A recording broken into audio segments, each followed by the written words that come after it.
Hello, welcome to day 6 of your 21-day yoga challenge. And today we are practicing inversions. So inversions are poses where we bring the heart, the hips, and the legs over the head. So one of the most popular poses you probably heard about already, even if you don't practice or you haven't practiced yoga before, is downward facing dog. So downward facing dog looks like an inverted V. It's a pose that requires strength from the upper body as well as the lower body. So we're gonna start in all fours. So we're gonna come into a tabletop. And I would like you to spread all 10 fingers. So your index and your middle finger are facing forward. And in here, I would like you to think about creating a spiral action of the top of your arms, so they're outward, and then your forearms spiral inwards. So try to keep your hands in one straight line, pressing the mat away. We're engaging the shoulders, the scapulas. Tuck your toes and start sending the hips all the way up. Now start threading the upper body through the arms, and now start straightening the legs. See if you can bring your heels to the mat. Make sure that your feet are shoulders distance apart. Spread all 10 toes, so grab the mat firmly, grounding. If your heels are not flat on the mat, that's completely fine. Feel free to micro bend the knees.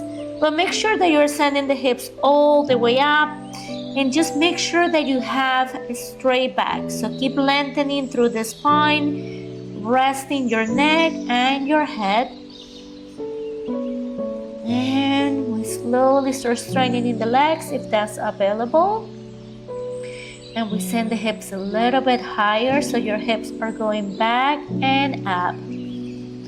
And we just breathe in here for 5, 4, 3, 2, and 1. How does that feel? So believe it or not, downward facing dog is a resting pose. So once we start flowing, you're gonna hear me saying you can either take a child's pose, which I'm gonna show you later, or you can take downward facing dog. The good thing about downward facing dog is a pose, once again, that works the whole entire body, so it's gonna help you build strength as well as flexibility. So let's move into our dolphin pose. So your dolphin pose is gonna look pretty similar to your downward facing dog. The only difference is that we're gonna come down to the forearms. Make sure that you have your hands facing forward. Spread all 10 fingers. Index and middle finger are facing the front of the mat. Your arms are parallel to each other. The shoulders are stacked over the elbows. We're pressing the ground away, so we're not sinking down in here. We're gonna be up here, so lifting through the forearms. Engage your scapulas. Now tuck your toes, and we're gonna press ourselves all the way up, sending the hips all the way up to the sky. And we're gonna take the head through the arms.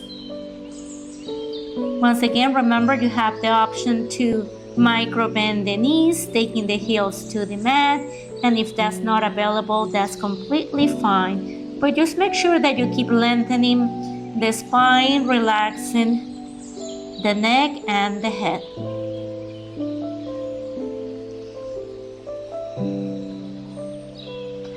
And we're here for 5, 4, 3, 2, 1. Then slowly bring the knees back to the mat, and then come all the way up. So that's a really good pose that works on everything. It's working your core, it's working your hamstring, it's working your glutes, your quads, it's lengthening the spine, you're working on your forearms, you're working on your triceps, your shoulders, your biceps, your triceps. So it's definitely an incredible pose that will help you with strength as well as flexibility. So we're coming into Tadasana first. So for your Tadasana, remember, we're standing up tall in here, lengthening the spine, spread all 10 toes, engage your inner thighs, strong legs in here, navel in, core is engaged. We inhale and then slowly on the exhale, we start folding forward. So start shifting the weight into the toes instead of the heels. Feel free to micro bend the knees if that feels better. And then see if you can start taking the crown of the head all the way down. So your hips are all the way up to the sky. You can take your hands by the side. You can grab opposite elbows behind the legs or in front of the legs. Just make sure that you keep lengthening the spine, avoid rounding the spine, and just hang heavy in here. So that way you're releasing any tension from the lower back. You're just relaxing the shoulders, the neck, the face. Just let it go. You can start straightening the legs if that feels better. And then start feeling the stretch on the hamstrings. You can grab the big toes, maybe use the strength of the arms. Just start pulling the chest a little closer to your thighs.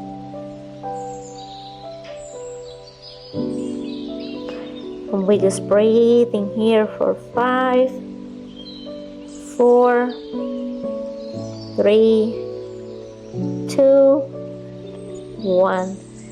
Then slowly come all the way up. Now we're moving into wide-legged forward fold.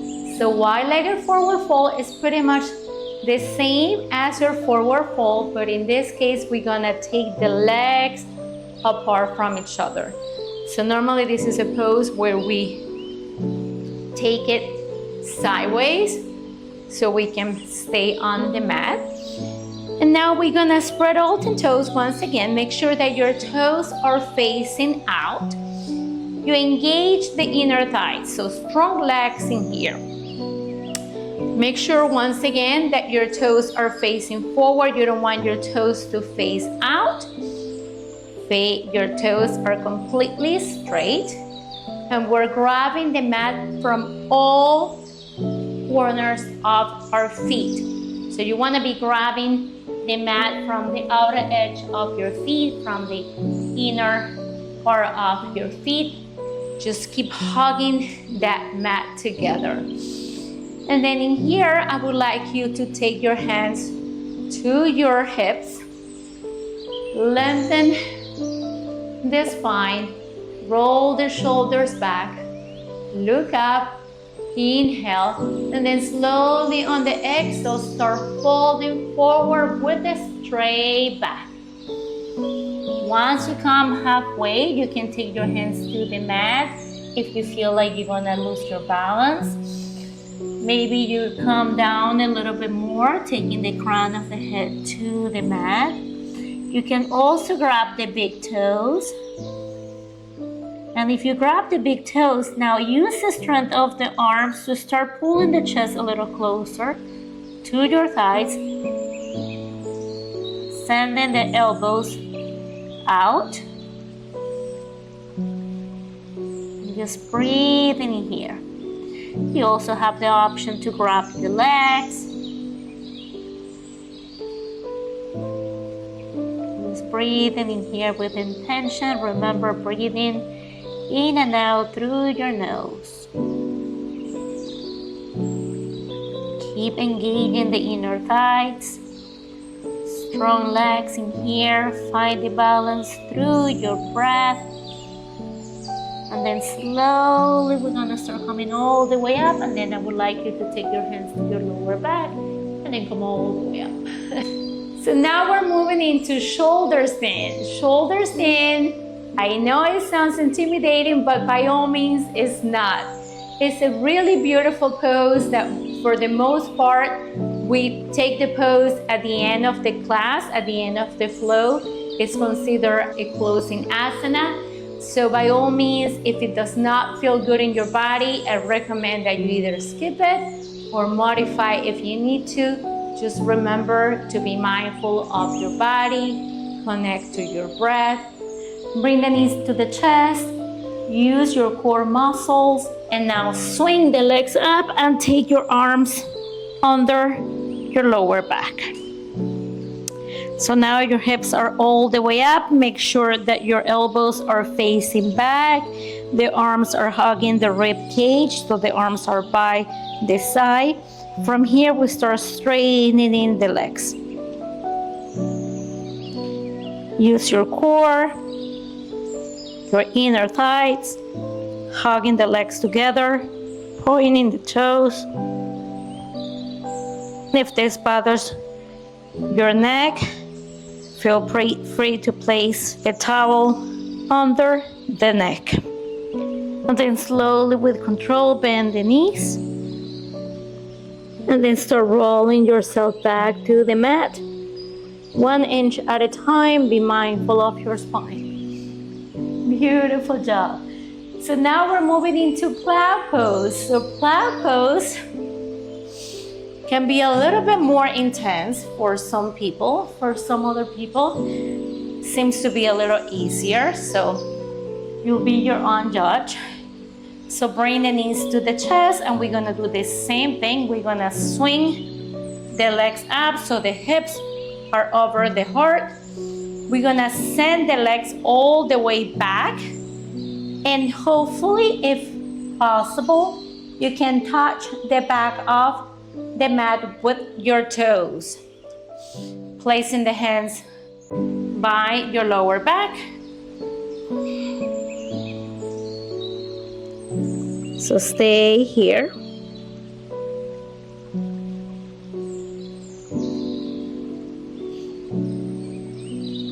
Some people like to take the legs apart.